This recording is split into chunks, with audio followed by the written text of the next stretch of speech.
네, 개장 이후 30분 정도 지났고요. 현 구간에서 가장 뜨겁게 반응하고 있는 이슈와 섹터 종목까지 한번 살펴보겠습니다. 오늘도 MBN골드 조범수 매니저와 함께 할게요. 매니저님 안녕하세요. 네, 안녕하십니까. 네, 먼저 현 구간 시황부터 살펴보겠습니다. 시장 드디어 반등 출발이 나와주고 있어요. 코스피는 1.79% 상승 움직임 나오고 있고요. 코스닥은 3% 넘게 오르면서 648선으로 장을 시작하고 있습니다. 특히 다행히도 외국인과 기관의 쌍끌이 매수가 어제에 이어서 오늘도 연속성을 보이고 있는데 먼저 매니저님 이제 시장 바닥 다 나온 걸까요? 우리가 지금 현 사태로 인해서 정치 내지는 시장 불확실성이라고 이야기를 하는 것은 트럼프 이제 당선인과의 이제 협상이 어떻게 진행이 될 것이냐에 대한 부분도 있었지만 제일 중요했었던 게 금투세라고 저는 생각을 합니다. 다만 이 금투세에 대한 부분이 어느 정도 오늘 또 통과가 될 것이다, 폐지안이 통과될 것이다 라는 이야기 덕분에라도 오늘 증시가 반등을 하고 있다라고 보시면 될 것 같습니다. 물론 정치적인 이런 모습들은 쉽게 끝나지는 않을 것 같습니다. 오늘 뭐 탄핵안 소추안과 관련된 부분도 주말이 좀 지나야지 안정세를 좀 다시 한번 취할 가능성은 높아 보이는 상황인데 그럼에도 불구하고 현재 시장이 반등세를 만들고 있는 모습은 굉장히 긍정적이다라고 보시면 좋을 것 같고요. 이렇게 시장이 반등세를 꼭 만들고 있는 구간에서는 기존의 기업의 가치나 앞서서 우리가 설명드렸었던 것처럼 안정적인 성장세가 기대되는 섹터들이 반등이 강하게 나오는 게 가장 좋습니다. 오늘은 이런 이야기를 좀 써야 될 것 같아요. 디커플링이라는 말이 사실 좋은 효과 쪽으로 쓴 적은 없었던 것 같습니다. 미증시와의 디커플링, 미국 증시는 올라가는데 우리 증시는 못 올라갔었다 하는데 오늘은 다른 디커플링이 나왔죠. 미국 맞아요. 증시는 전일 빠졌지만 우리나라는 올라간다. 그래서 다행스러운 디커플링이다라고 이야기를 전해드려야 될 것 같아요. 미증시 같은 경우에 최근에 엔비디아의 중국 반독점법 이슈 때문에라도 전일장 대형 이제 반도체 관련주들이 눌리는 모습을 보여주는데 우리나라 종목들 같은 경우는 이미 가격 조정과 관련해서 너무 저렴한 수준까지 조정이 나왔었다. 항상 강조드렸다시피 저렴한 게 이점이다라는 말씀을 전해드렸었던 것처럼 바닥권에서 반등이 나오는 부분에 대해서 이미 우리는 선반영됐다라는 관점으로 반등 시도하고 있으니까요. 아직 완전히 안심하기에는 당연히 이를 겁니다. 완전히 안심하기에는 이르겠지만 추가적인 반등 시도를 한번 더 노려보면 좋을 것 같고요. 개인적으로는 현재 2450 이상까지 안착을 해준다면은 추가적인 반등 시도에 대한 가능성까지 엿볼 수 있을 것 같습니다. 자, 오늘 중에서는 외국계들도 지속적으로 선물과 관련된 부분에서도 매수세가 들어오고 있기 때문에 오늘 오후장까지 좀 안정적인 반등세를 지켜보시면 좋을 것 같습니다. 추가적인 반등 시도 이뤄낼 수 있을지 계속 지켜봐야 할 것 같고요. 그럼 오늘 장에서 눈여겨볼 뜨거운 이슈 체크해 보도록 하겠습니다. 첫 번째로는 재건주를 살펴보려고 하는데요. 이 트럼프 당선인이 푸틴 러시아 대통령에게 우크라이나 전쟁의 즉각적인 휴전을 촉구하면서 이 재건주가 오늘 좋은 흐름을 보이고 있습니다. 범양건설은 30% 가까이 오르고 있고요. 삼부토건이나 SG, 이 섹터 전반적으로 상승불을 켜내고 있는데 이 관련주들 전략 어떻게 가져가 볼까요? 지금 안 좋았던 시장 속에서 반등이 나올 때 함께 반등이 나온다고 하면은 추가적인 상승 노려봐도 굉장히 괜찮다고 봅니다. 안정세만 취한다면은 더 갈 확률은 높은 거니까요. 이 재건에 관련돼서 지금 말이 당연히 많을 수밖에 없을 것 같습니다. 우크라이나 같은 경우에는 나토에 가입시키면은 휴전을 하겠다, 영토 포기하고 휴전하겠다는 방침을 내세우고 있고 나토는 이 우크라이나의 가입을 반대를 하고 있는 상황입니다. 그 상황 속에서 지금 현 바이든 대통령과의 대담이라든지 아니면은 트럼프 당선인과의 대담이라든지 아직 확정적으로 이루어진 부분은 없습니다만 우크라이나가 현재 전쟁에 대한 피로도가 너무 높아져 있는 상황인 만큼 지금 재건 내지는 그리고 휴전에 대한 가능성이 많이 올라왔다라고 보시면 될 것 같습니다. 최근에 우크라이나 같은 경우에는 18세, 우리나라 같은 경우에는 군대에 들어가는 나이가 18세죠. 군대에 들어가는 나이가 원래 우크라이나가 나이가 20대로 높았어요. 근데 지금 최근에 조 바이든 대통령 통해 가지고 이 징집 연령을 18세까지 낮췄습니다. 그럼 그만큼 안 좋다는 거예요, 상황이. 그만큼 상황이 안 좋다는 이야기고 전쟁으로 인해서 사망자도 상당히 지금 많은 상황이기 때문에 전쟁으로 인한 피로도가 높은 상황인 만큼 휴전과 관련된 이야기는 지속적으로 논의가 될 가능성이 높습니다. 러시아 푸틴 대통령 같은 경우에도 뭐 트럼프 당선인과 이야기를 나눴거나 아니면 과거에 좀 있었던 이야기로는 지금 현재 더 추가적인 전쟁 확대를 원하지 않는다라는 지금 논평도 있는 만큼 재건주는 다시 한번 반등 시도를 보시면 좋을 것 같고요. 관련주들 한번 보실게요. SY 스틸텍 먼저 보겠습니다. SY 스틸텍도 지금 보시면은 5일선이 지금 역배열로 21일 이평선을 데드크로스를 만들어준 상황이에요. 그럼 이런 구간에서 항상 제일 중요한 거는 데드크로스가 나왔어도 안정적으로 위로 돌려 올려주는가, 이런 구간들이 제일 중요하거든요. 이 SY 스틸텍 같은 경우에 대장주로 올라갔었던 종목인 만큼 다시 한번 8,000원 위로 안착하면은 더 크게 올라갈 확률 높게 보셔도 좋을 것 같고요. 최근에는 농기계가 가장 좋습니다. 근데 농기계보다는 저는 이쪽을 보셔도 될 것 같아요. 지뢰 제거. 사실 농기계에 대한 지원하기 전에 먼저 들어가야 되는 게 지뢰 아니겠습니까? 이미 국토 30% 이상이 다 지뢰로 깔려 있는데 거기서 어떻게 농사를 짓겠습니까? 지뢰 제거를 먼저 하고 농기가 들어가야겠죠. 다만 지금 농기계 관련주가 너무 세요. TYM입니다. TYM은 최근에 과열주의보 붙으면서 조정을 만들었습니다만 오늘 장 중에 지금 4,600원 위로 더 강하게 안착한다? 그럼 더 갈 수 있어 보이니까 TYM, 대동, 대동기업, 그리고 이외 관련주로는 지뢰 제거 관련주까지도 한번 관심 있게 보시면 좋을 것 같습니다. 네, 휴전 가능성이 계속해서 언급되면서 주목받고 있는 재건주인데요. 관련 기업까지 함께 꼼꼼하게 체크해봤습니다. 자, 그럼 이어서 두 번째 이슈로 넘어가 보시죠. 다음 이슈로는 화장품을 자세히 다뤄보도록 하겠습니다.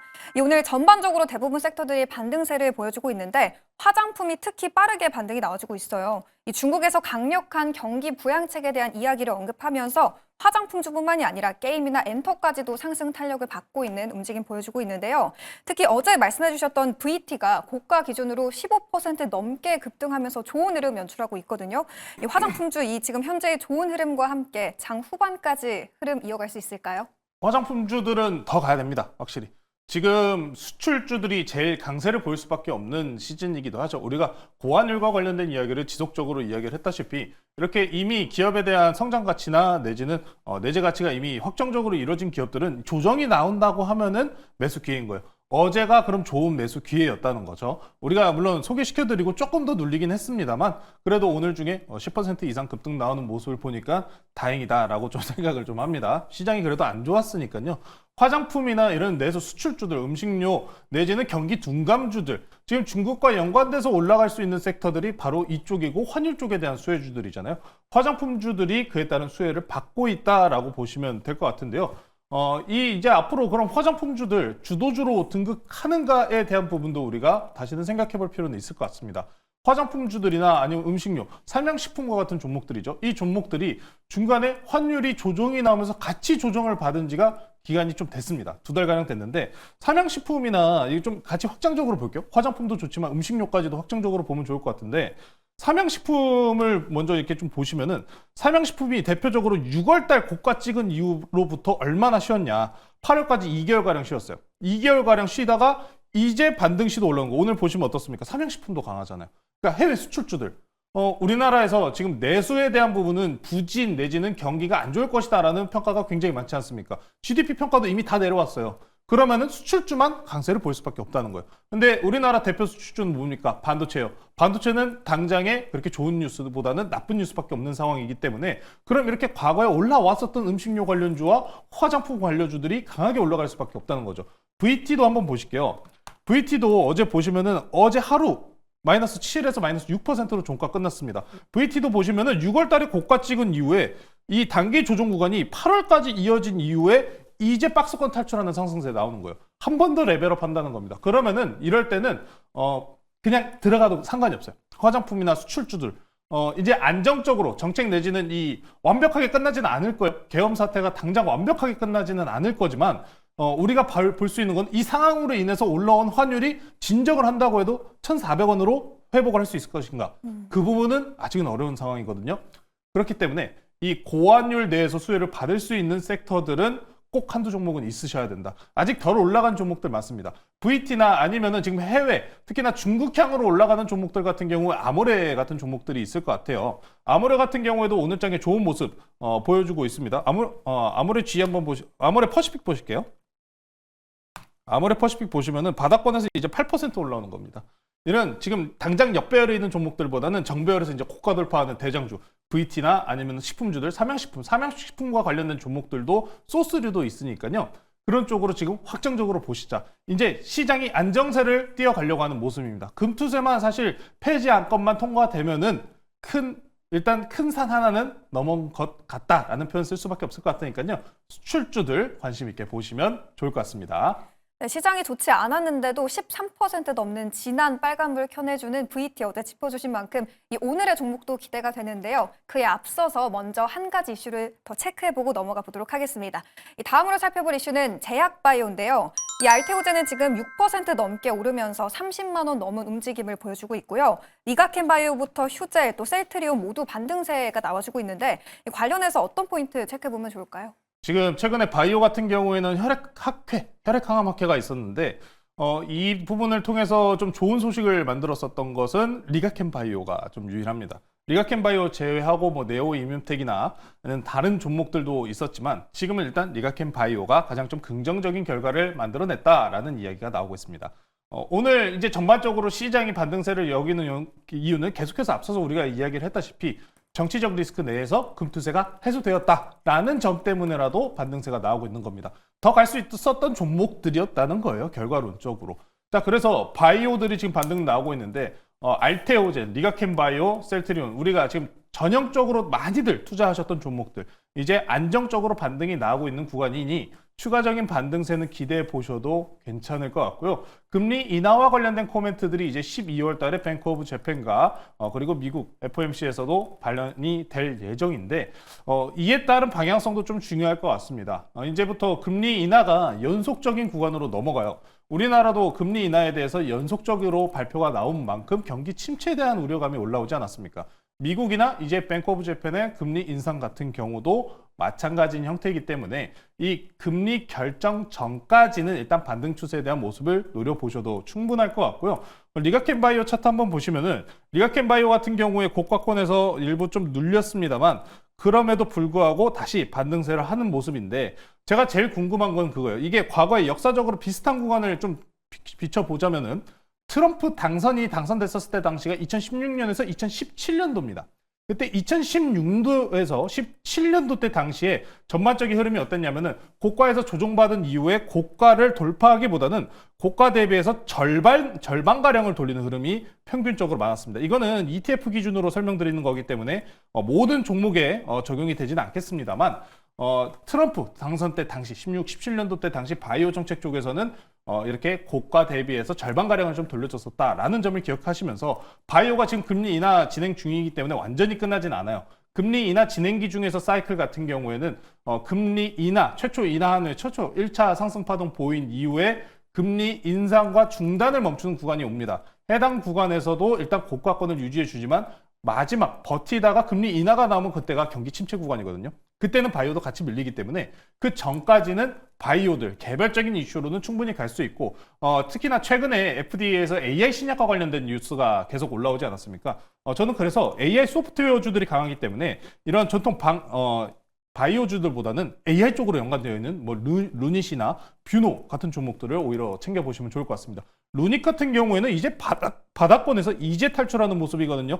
300일 이동평균선 위로 안착한 상황이고 FDA에서 AI 신약 승인에 대해서 간소화를 한다라는 이야기까지 나온 상황이기 때문에 추가적인 긍정적인 모멘텀까지 기대해 보셔도 충분할 것 같습니다. 루닛이나 뷰노, 지금 현재 시장은 AI 소프트웨어 쪽으로 쏠려 있다는 점 기억해 보시면서 바이오도 이쪽에서 투자 포인트 찾아보시면 좋을 것 같습니다. 네, 금리 결정 전까지는 제약바이오주 추가적인 반등세 기대해 보도록 하겠습니다. 그럼 추가적으로 질문을 하나 드리려고 하는데요. 이 오징어 게임 시즌2가 공개 전부터 골든글로브 작품상 후보에 오르면서 이 오징어 게임이나 콘텐츠 관련주, 미디어 관련주가 주목을 받고 있습니다. 간략하게 전략 알려주신다면요. 이쪽 해야죠, 당연히. 네. 콘텐츠잖아요. 콘텐츠. 최근에 보면은 제가 요새 굉장히 재밌는 생각이 많아요. 콘텐츠가 나오다 보니까 이 콘텐츠 만들 때도 AI를 통해서 만들잖아요. 그래서 대표적으로 올라갔었던 게 M83입니다. M83은 중국향이 좀 높죠. 그래서 오징어 게임 관련주는 좀 조심스럽긴 합니다. 정치 테마가 껴있는 것도 있어요. 정치 테마가 껴있는 섹터도 있고 지금 이 콘텐츠주들 같은 경우에 너무 지금 시장이 관심도가 완전히 어찌 보시면 주도주가 없는 상황이기 때문에 이런 개별 호재가 있다라고 하면은 그냥 올라가는 겁니다. 근데 오징어 게임과 관련해서는 일단 두 번째 성공 저는 아직은 안 봐서 잘 모르겠습니다. 공개가 나오면은 그때 알겠기 때문에 공개 전까지는 이런 긍정적인 흐름을 충분히 만들 수 있어 보입니다.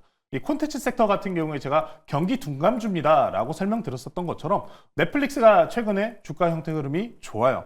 그리고 최근에 계속 공개되는 콘텐츠들도 좋기 때문에 오징어 게임 시즌 2는 공개되기 전까지만 딱 보셔도 된다. 제가 앞서가지고 계속 경기 둔감주라고 소개시켜드렸었던 게 콘텐츠 뭐 게임이나 OTT 그리고 뭐 이 시장 내에서 달러와 관련된 부분들 이 부분들 조명드렸기 때문에 오징어 게임 2 같은 경우에도 마찬가지로 콘텐츠 쪽입니다. 그래서 시장 내에서 공개되기 전까지만 그래도 관심 있게 보시자. 이 중에서 그 정치 테마주와 엮여 있는 종목도 있는데 그 종목은 좀 주의하면서 대응하실 필요가 있겠죠. 그 정도로 말씀 전해드리겠습니다. 네, 변동성은 있지만 개별 호재가 있는 만큼 공개되기 전까지 집중해보자라는 의견으로 정리해 보겠습니다. 자, 이렇게 해서 여러 가지 이슈 통해서 전반적인 시장 흐름과 섹터를 살펴봤는데요. 이제 종목으로 조금 더 좁혀서 세밀한 전략 짜보겠습니다. 네, 오늘도 종목이 정말 기대되는데요. 오늘 어떤 섹터의 어느 기업 보면 좋을까요? 요새 진짜 고민이 많습니다. 안정적인 종목들은 많이 소개시켜드린 것 같고 오늘은 좀 스릴감 넘치는 쪽으로 정치 테마주 하나 가지고 나왔고요. 네. 오늘은 인물주는 아닙니다. 인물주는 아니지만 정치 테마주 현재가 1,795원에 편입하도록 하고요. 일신석재라는 종목 소개시켜드리도록 하겠습니다. 자, 일신석재 대북주입니다. 네, 대북주죠. 최근에 결국에 오늘 같은 경우에도 정치 인물주들이 강하고 정치 정책주들도 같이 반등하는 모습을 보이고 있습니다. 일신석재는 대북 섹터죠. 특히나 트럼프 당선인 테마로서 먼저 움직였었던 종목 중에 하나입니다. 이 종목 최근에 시장이 안 좋음에도 불구하고 조정세보다는 강하게 버티는 모습을 만들어주고 있는 만큼 우리 여러분들께서 주목하실 필요가 있다라고 말씀드리고요. 정책주라고 먼저 일단 주목을 받은 거는 그리고 이 양당 내에서 모두가 지원하는 섹터였었던 아동 이쪽이 굉장히 강했었죠. 출산 지원책이 굉장히 강했는데 대북주 같은 경우에는 민주당 쪽의 정책으로 보시면 될 것 같습니다. 현재 이재명 지금 후보라고 지금 이야기를 하는데 죄송합니다. 좀 실수를 할 뻔했네요. 네, 당대표죠. 이재명 당대표가 지금 현재 굉장히 관련주들이 강한 모습을 보이고 있기 때문에 그럼 연관적으로 민주당의 정책 관련주들도 함께 보실 필요는 있어 보입니다. 그래서 현재 윤 대통령 탄핵안 소추안이 14일 날 또 표결이 나오는 만큼 민주당에서는 이 탄핵과 관련된 부분을 굉장히 강하게 밀고 있습니다. 그래서 민주당이 지금 시장 내 주목을 받고 있는 만큼 이 정책주를 보셔야 된다라고 말씀 전해드리면서 추가적으로 트럼프 대통령 당선인 같은 경우에도 이 북한과의 조기 회담을 추진한다는 이야기도 있는 상황이기 때문에 트럼프 테마성으로도 추가적인 상승세를 기대해 볼 수 있다라고 보시면 될 것 같습니다. 차트 보시면서 넘어갈게요. 일신석재 차트 보시면은 최근에 시장 내 흐름과 상관없다는 듯이 안정적으로 지금 우상향하는 모습을 볼 수 있습니다. 오늘 장 중에 5일선에 딱 마주친 이후에 반등하는 모습을 봤어요. 제가 5일선과 21선 위에 살아있는 종목을 보셔야 된다라고 항상 강조드리다시피 현재 이 종목 추세가 살아있는 종목이고요. 충분하게 강한 반등세 기대해 볼 수 있다 말씀드리면서 가격 전략은 목표가 지난 고가 근처인 2,100원 제시해드리도록 하고요. 손절가는 1,500원으로 제시해드리도록 하겠습니다. 네, 우크라이나 재건부터 남북 경협 테마까지 정치 테마와 관련해서도 수혜가 기대되는 기업이죠. 일신석재 목표가 2,100원, 손절가 1,500원 전략 챙겨가 보겠습니다. 네, 이렇게 해서 개장 직후 뜨거운 관심을 받고 있는 이슈와 섹터 또 종목까지 한 번에 살펴봤는데요. 오늘 오랜만에 강한 상승 나와주고 있죠. 남은 시장도 매일경제TV와 함께 성공 전략 짜보시길 바라겠습니다. 오늘도 시청해주신 여러분 고맙습니다.